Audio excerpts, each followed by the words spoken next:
Evening, y'all. It's time for our capsule sermon.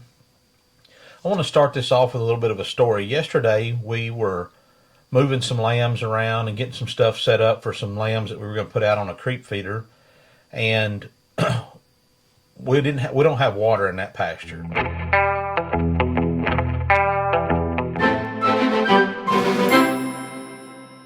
We've got a good water trough, but it's only a single-sided water trough, which means, it's in the steer pen there, so only the steers can drink out of it.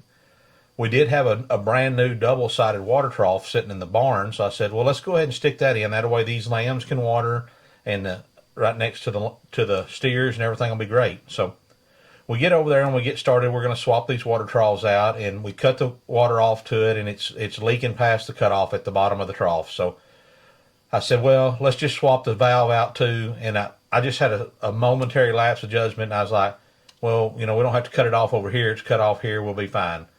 Wrong. It's, we took the valve off, water squirts up everywhere.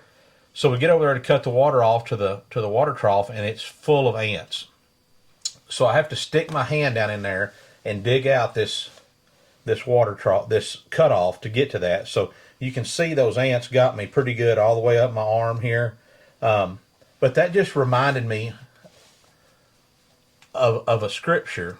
So here it's in 1 Peter chapter 3, verse 14, and it says, but even if you should suffer for righteousness' sake, you are blessed.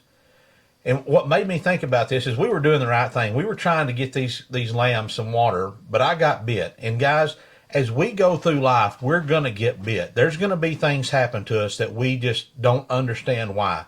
We're doing the right thing. We're trying to help somebody. We're trying to do the right thing, whatever it is, and we're going to get bit. We're going to be persecuted by society for doing the right thing. Righteousness means doing the moral thing.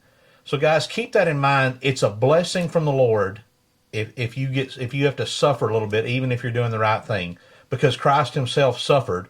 He was sinless, he was blameless, and he suffered for you and I. So keep that in mind, that as we go through these trials and tribulations in our life, if we suffer a little bit, or we get bit, or if we get stung, it's all right. God has a purpose. God has a plan. Just keep your faith and keep looking at him. Guys, I love you. God bless you. Y'all keep praying.